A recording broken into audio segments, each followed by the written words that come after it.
அண்ணாமலை அரசியல் நிலைப்பாடு ஏன் இவ்வளவு பேசு பொருளா இருக்கு? உழைப்புறதை விட பேசு பொருள் அவருக்கு அதிகமா பிடிக்கும். கட்சி பேயடி வாங்கி தோத்து போயிருக்குது. நான் என்னைக்குமே காரியகர்த்தா தான், எனக்கு மோடிஜி தான் அப்படின்னு பேசினார். இவர் தான் பேசினார். இன்னைக்கு கேட்டா தனி கட்சின்றாங்க. அண்ணாமலை சூழ்நிலை கேட்டார் போல் மாறுகிறார். தனி கட்சி தொடங்கினாலும் விஜய் அவர்கள் கட்சி தொடங்கினதுக்கு பிறகு வேற யாருமே இப்போ உடனடியாக கட்சி தொடங்கினா அது பெரிய அளவுக்கு போனி ஆகாதுன்றது என்னோட புரிதல். அடுத்த தேர்தலுக்கு விஜய் கூட்டணின்னு கூப்பிட்டா எல்லாம் லைன்ல இருப்பாங்க டோக்கன் வாங்கிக்கிறது. ஒருவேளை அண்ணாமலையுமே விஜய் கூட கூட்டணி போகணும்னு எதனா பிளான் பண்றாரா என்னன்னு முழுக்க சந்தர்ப்பவாதம் தான் அதிகமா இருக்கு தவிர்த்து கட்சி நலன் கூட அதுல யாரும் பெருசா பாக்குற மாதிரி தெரியும்.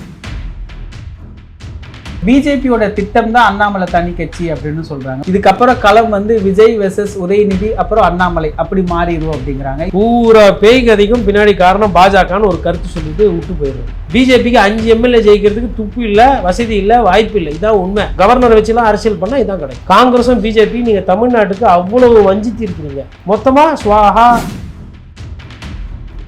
அதிமுக ரொம்ப இலக்காரமா பேசுறதா? காஞ்சனா படத்துல அமைதியா உட்காந்துருக்கோம் பேய். அது கையில வளையல் போட்டிருக்கோம், பொட்டு வச்சிருக்கோம், எல்லாம் பண்ணிருக்கோம். பக்கத்துல இருக்கிறவர் என்னடா இது ராகவா என்ன இதுன்னு கேட்டவன ஒரு லெவலுக்கு மேல என்ன பண்ணும், கோவமாயி பூ எடுத்து வச்சுக்கிறேன், பொட்டு எடுத்து வச்சுக்கிறேன், சம்மடி அடிக்கும் இல்லையா காஞ்சனா பேய். அந்த மாதிரி ஒரு காட்சி நான் பார்த்தேன். நான் தான் எம்ஜிஆர் ஏத்துக்கிறேங்க, நான் தான் அம்மையார் ஜெயலலிதா ஏத்துக்கிறேங்க அப்படின்னும் போது அது ஒரிஜினல் அதிமுக விடமாட்டேன். உடலன்னா காஞ்சனா பேய் வெளியில கலட்டா பண்ணுது. சார் இதே கடத்துல தான் சார் லேப்டாப் கொடுத்தது அதிமுக. இதே கடன் சுமை இருக்கும் போது தான் டிவி கொடுத்தாங்க. இதே கடன் சுமை இருக்கும் போது தான் தாலிக்கு தங்கம் கொடுத்தாங்க. இங்க இருந்து இதை உருவினீங்க, அங்க இருந்து அதை உருவினீங்க. அதை பத்தி பேசுறதே கிடையாது.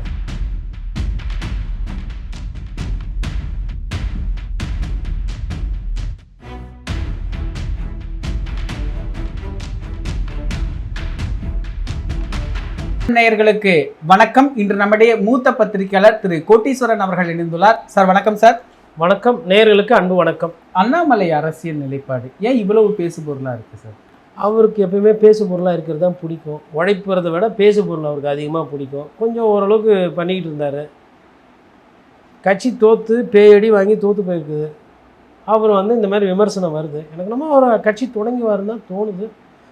தொடங்கினதுக்கப்புறம் தான் அது என்ன பண்ண போகிறான்னா, பட் என் பார்வை என்னென்னா, அண்ணாமலை தனி கட்சி தொடங்கினாலும் விஜய் அவர்கள் கட்சி தொடங்கினதுக்கு பிறகு வேறு யாருமே இப்போ உடனடியாக கட்சி தொடங்கினா அது பெரிய அளவுக்கு போனி ஆகாதுன்றது என்னோட புரிதல். ஏன்னா 34% நீங்கள் வாங்கி காட்டணும். விஜய் அவர்களோட இன்ஃப்ராஸ்ட்ரக்சரு, விஜய் அவர்கள் எனக்கு ஆட்சியில் உட்காந்தாச்சு. ஒரு சில கட்சிகள்லாம் கூட்டணி வந்துச்சு. அடுத்த தேர்தலுக்கு விஜய் கூட்டணின்னு கூப்பிட்டா எல்லாம் லைனில் இருப்பாங்க டோக்கன் வாங்கிக்கிறது. எப்படி இருப்பாங்க? லைனில் நிற்பாங்க. அப்படி இருக்கும்போது அண்ணாமலை கட்சி தொடங்கி ஒருவேளை அண்ணாமலையுமே விஜய் கூட கூட்டணி போகணுன்னு எதனா பிளான் பண்ணுறாரா என்னன்னு தெரியல, பார்க்கணும். அப்போ இவ்வளோ நாள் ராகுல் காந்தியை பற்றி பேசினது எதுவுமே புரியல. அதாவது நிலையற்ற ஒரு தன்மையை போதுங்க. ஒன்று பேசுகிறாங்க, ஒன்று செய்கிறாங்க. நான் என்றைக்குமே காரியகர்த்தா தான், எனக்கு மோடிஜி தான் அப்படின்னு பேசினார். இவர் தான் பேசினார். இன்றைக்கி கேட்டால் தனி கட்சின்றாங்க. ஓ அப்போ உண்மையான காரியகர்த்தா இல்லையா? சும்மா உழலா ஐயா? தமாஸ்க்கு இப்படிலாம் பேசியிருக்கிறீங்க.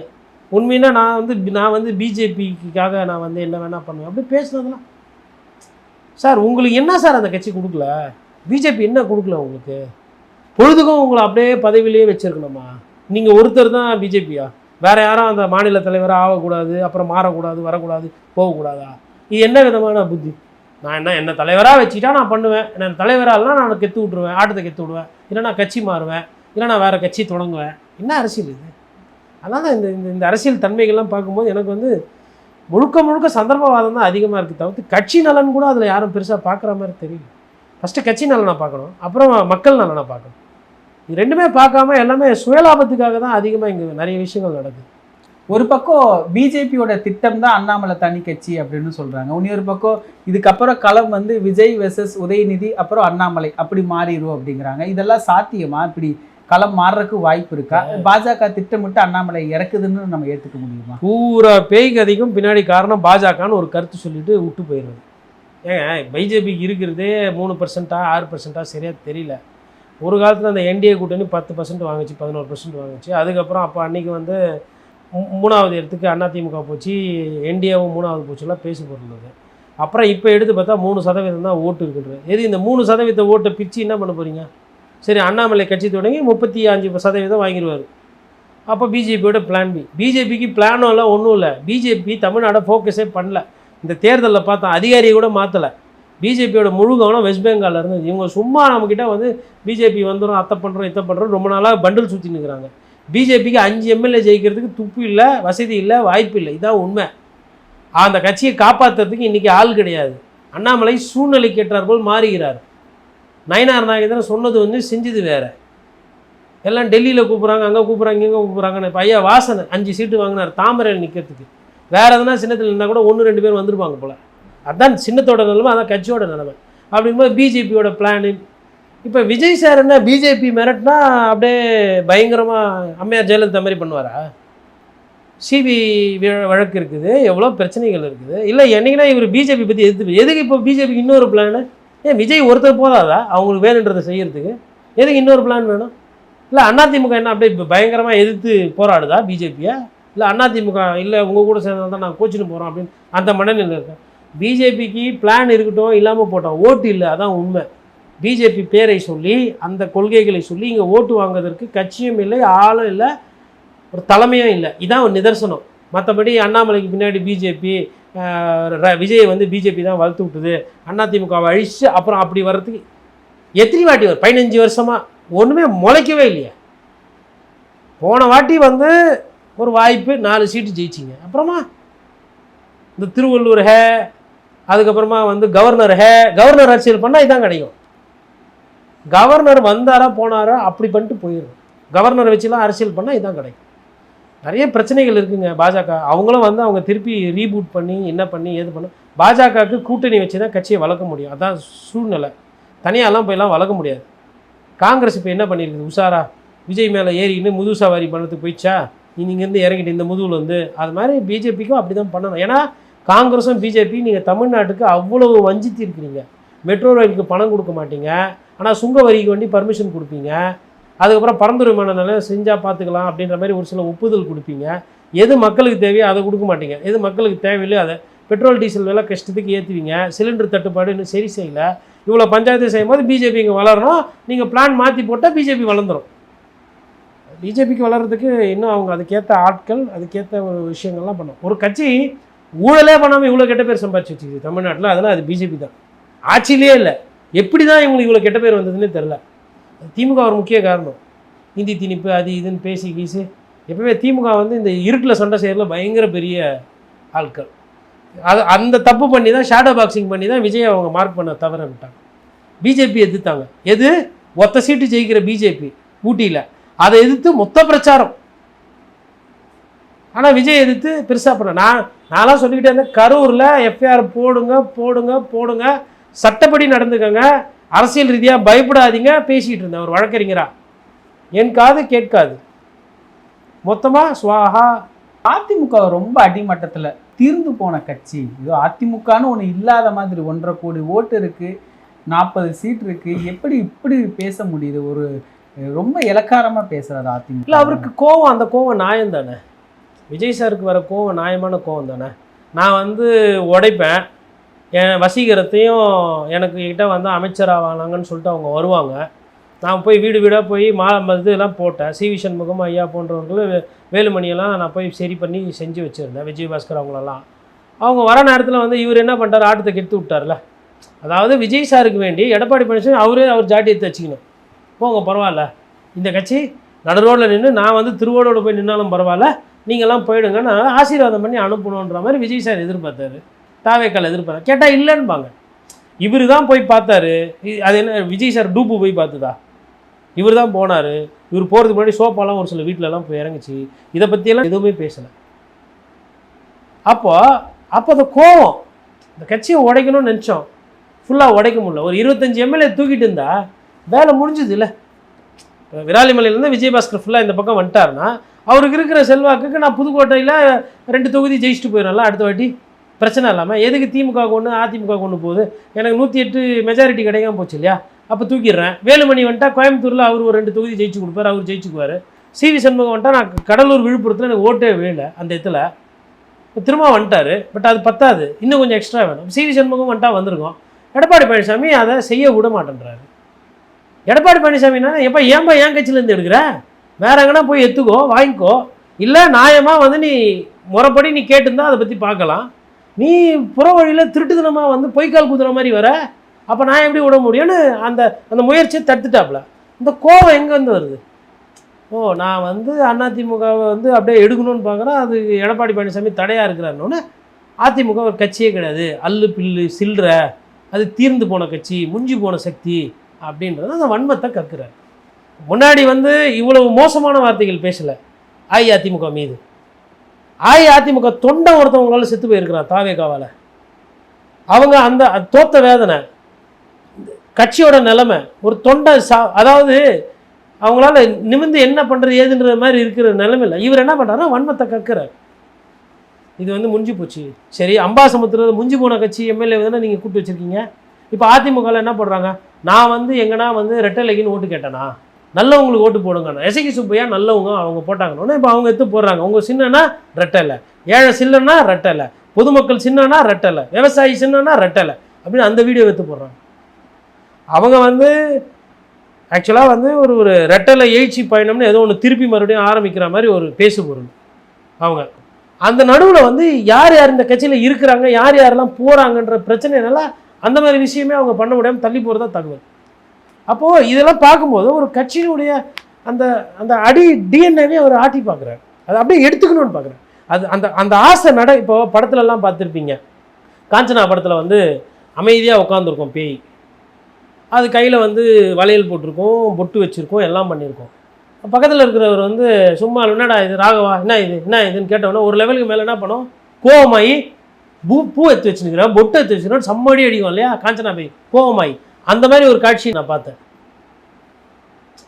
தோற்று போய் மூலையில் உட்காந்துருக்குதுங்க அந்த கட்சி.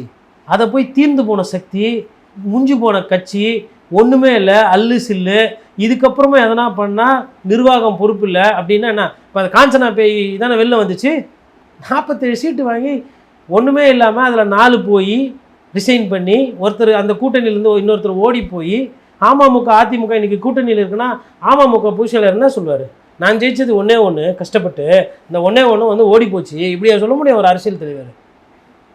இந்த கட்சியினோட நிலைமை இது. இது வந்து இப்போ யாரும் சொல்லலை, ஆனால் இவர் கோவப்படுறாருல, ட்ரிகர் ஆகிறாருல, ஏன் அதை வந்து அவங்கக்கிட்டலாம் சொல்கிறாரு, எல்லாருக்கிட்டே சொல்கிறார், ஏன் 90% இந்த பக்கம் வந்துட்டாங்க வராங்கன்றாங்க. அதிமுக மீது இருக்கிற வன்மத்தை வந்து கற்கிறார். அதாவது திமுக எதிர்ப்பு நான் வந்துட்டேன், நீங்கள் எனக்கு வழி விட்டுடணும், நீங்கள் இருக்கக்கூடாது, நான் தான் எம்ஜிஆர் ஏற்றுக்குறேங்க, நான் தான் அம்மையார் ஜெயலலிதா ஏற்றுக்குறேங்க, நான் தான் இனிமேல்ட்டு எல்லாமே அப்படின்னும் போது அது ஒரிஜினல் அதிமுககாரன் விடமாட்டேன்றாங்க. உடலைன்னா ஒன்று காஞ்சனா போய் வெளியில் வந்து கலட்டா பண்ணுது. இதுதான் காட்சி. அம்மையார் ஜெயலலிதா வந்து ஜெயிச்சதுக்கப்புறம் நான் பொழுதுக்கும் உட்காந்து கலைஞர் அப்படி கலைஞர் இத்த பண்ணாருன்னு சொல்லியிருந்தாங்க. அரசியல் ரீதியாக அந்த கட்சியை பேசுவாங்க, மக்கள் ரீதியாக திட்டங்கள் இருந்தது தானே சார். இதே கடத்தில் தான் சார் லேப்டாப் கொடுத்தது அதிமுக, இதே கடன் சுமை இருக்கும்போது தான் டிவி கொடுத்தாங்க, இதே கடன் சுமை இருக்கும்போது தான் தாலிக்கு தங்கம் கொடுத்தாங்க. இதே மாதிரி அதாவது இன்னைக்கு இன்னும் 23-24 விழுக்காடு கடன் சுமை அந்த கிராஃபில் இருக்கோ அன்னைக்கு பொருளாதாரம் அது. இன்னைக்கு நீங்கள் வரியெல்லாம் ஏற்றிட்டீங்க, வருவாய் கூட வருது, அதுக்கேற்ற கடன், அதுக்கேற்ற வருவாய், அதற்கேற்ற சைக்கிள், இதெல்லாம் இருக்கும்பொழுது தான் காலை உணவு திட்டம், இதெல்லாம் இருக்கும்போது தான் வந்து உங்களுக்கு சைக்கிள் கொடுத்தாங்க, இதெல்லாம் இருக்கும்போது தான் வந்து உங்களுக்கு அம்மா உணவகம் நடத்தினாங்க. அம்மா உணவகத்தில் அந்த அம்மா படத்தை எடுத்து உங்கள் ஃபோட்டோ வைக்கிறீங்க. ஒரு விஷயம் நமக்கு கொஞ்சம் ஒரு மாதிரி இருக்காது, என்னடா இது அவங்க ஃபோட்டோ வச்சு நம்ம ஃபோட்டோ வைக்கிறோமே, அது மாதிரி பேடாக இருக்குமே. அது திமுக ஆட்சியில் அதை செய்யலையே. அம்மா உணவகத்தை அடிச்சு வச்சாங்க, ஆனால் அப்புறமா அதை திருப்பி நடத்துனாங்க, வேறு வழி இல்லாமல், ஏன்னா அதை தொட்டால் கெட்டோன்ற மாதிரி போதுன்னு நடத்துனாங்க. ஆனால் ஒருபோதும் வந்து ஜெயலலிதா அவங்க புகைப்படத்தை எடுத்துகிட்டு ஸ்டாலின் படத்தை போடலையே. அது அநாகரிகம் அருவருப்பாக நினச்சாங்கன்னா நீங்கள் பண்ணிட்டீங்களே. இப்போ பண்ண முடியாது, ஏன்னா அது விமர்சனமாய் அவதூறாகி போச்சு, அதனால் இனிமேல் பண்ணுவாங்களான்னு தெரியல. பட் அந்த எண்ணம் எங்கேருந்து வருது? ஒரு காக்கா கூட்டில் போய் குயில் திருடி முட்டை இடுது இல்லை உட்காருந்தா அந்த எண்ணம் எங்கேருந்து வருது? அந்த எண்ணம் தானே சிக்கல. சுயமாக சொந்தமாக பண்ணுவீங்கன்னு பார்த்தீங்கன்னா இங்கேருந்து இதை உருவினீங்க, அங்கேருந்து அதை உருவினீங்க, அதை பற்றி பேசுகிறதே கிடையாது. சூலூரில் ஒரு குழந்தை இறந்துருக்காப்புல. இப்போது இதே வந்து திமுகவோ அதிமுகவோ இருந்திருந்து இவர் எதிர்கட்சியில் இருந்திருந்தால் இவர் எப்படி பேசியிருப்பார்? இப்போது அவர் ஆதரிக்கிறவங்க ஒரு சிலர் என்ன பண்ணுறாங்க, குழந்தைங்களை நம்ம தான் பார்த்து வளர்க்கணும், பாதுகாப்பாக வளர்க்கணுன்ற மாதிரிலாம் பேசுங்க. அம்மா எங்கே போனாங்க, அம்மா என்ன மனநிலை? நான் என்ன கேட்குறேன்னா, குழந்தைய பாதுகாப்பாக வளர்க்கணுன்றது அவங்க சுத்த பத்தத்தில் இருக்கிறவங்க பெரியவங்க கேட்பாங்க. அதை கேட்குறதுக்கு நீங்கள் ஆட்சியிலையோ இல்லை ஒரு கட்சிக்கு முட்டு கொடுக்க வேணாம். தண்ணி கேட்டு போராட்டம் பண்ணுறாங்க, தண்ணி கேட்டு போராட்டம் பண்ணும்போது பெண்கள் வந்து கோஷம் போடுறாங்க, அங்கே இருக்கிற ஆண்கள் கூட இருக்கணும், ஆண்களை வந்து திருத்தணி காவல்துறை கைது செய்யுது. இப்போ பெண்கள் வந்து திருப்பி கேட்குறாங்க, இதுக்காக நாங்கள் ஓட்டு போட்டோம்னு கேட்குறாங்க. அந்த கேள்விகளில் தான் நியாயம் இருக்குல்ல. எப்பா நீ 200 யூனிட் கொடுக்கலனா கூட பரவாயில்ல, ராசா கரண்டாச்சு கொடுன்ற அளவுக்கு போயிடுச்சு. ஃப்ரீ கரண்ட்டே வேணாப்பா, கரண்ட்டு கொடு போதும் அப்படின்ற அளவுக்கு போயிடுச்சு. அப்போ இதெல்லாம் வந்து அவர் எங்கேயோ வந்து ஒரு இடத்துல ஏதோ காயப்படுது. இதை பற்றி பேசவும் முடியல. பிரதமரை போய் பார்க்குறாரு, 10 நிமிஷத்தில் வந்துடுறாரு. வேறு என்ன பேசுனீங்க என்னன்றதை வெளியில் சொல்லலை கொள்ளலை. அப்போது அவர் என்ன நினைக்கிறாருன்னா, அடுத்த ரவுண்டுக்கு தயாராகிறார். திமுகவும் அதிமுகவும் திருப்பி அடிக்கிறது. நம்ம ஆட்சிக்கு வந்துட்டோம், அந்த கட்சி தோற்று போச்சு அப்படின்றது இல்லாமல் அவரோட பலம் எது இது, தன்னுடைய தொண்டர்களை சேர்த்து வைத்துக்கொண்டு இவர்கள் பேச பேச அவங்க ரசிப்பாங்க, சிரிப்பாங்க, கை தட்டுவாங்க, விசில் அடிப்பாங்க. இது இவரோட ஆயுதம். அவரோட ஆயுதத்தை திருப்பி எடுத்து இந்த நடை உடை பாவனை கலந்து அந்த ஆயுதத்தை திருப்பி வீசுகிறார்.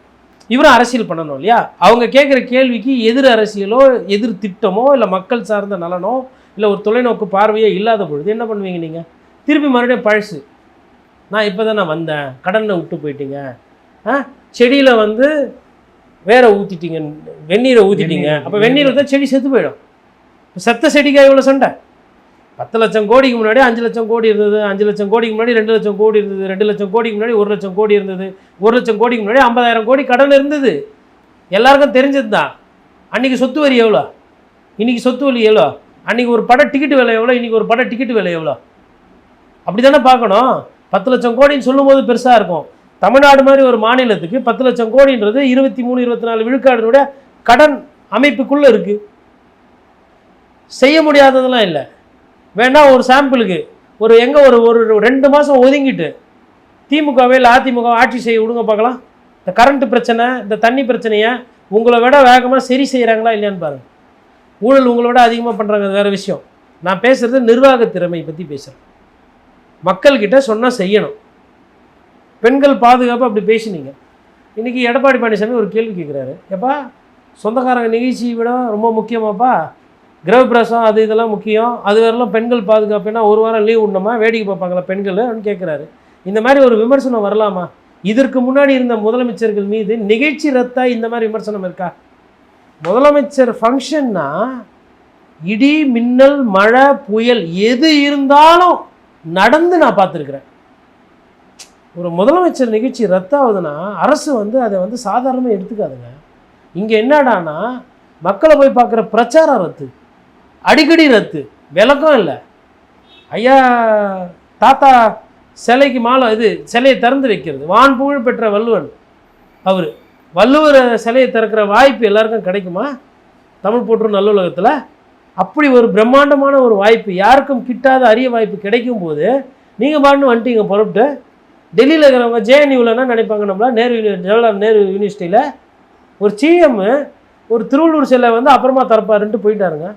அப்போது ஒரு எதை எப்படி செய்யணும்? இன்னொன்று, இவர்கிட்ட போய் சொல்கிறதுக்கு நிறைய பேர் பயப்படுறதா தகவல். சிஎம் கிட்ட போய் எப்படி சொல்கிறது? சார் தப்புனா தப்பு தான், இந்த வேலைக்கு வந்துட்டதுக்கப்புறம் இந்த வேலையில் என்னவோ அதை பண்ணணும். நிகழ்கால அரசியல் குறித்து பல தகவல்களை பகிர்ந்து கொண்டதுக்கு நன்றி. நன்றி. உங்களுக்கு இந்த வீடியோ பிடிச்சிருந்துச்சுன்னா லைக் பண்ணுங்கள், கமெண்ட் பண்ணுங்கள். மறக்காமல் திஸ் இஸ் தமிழ் சேனலுக்கு சப்ஸ்கிரைப் பண்ணுங்கள்.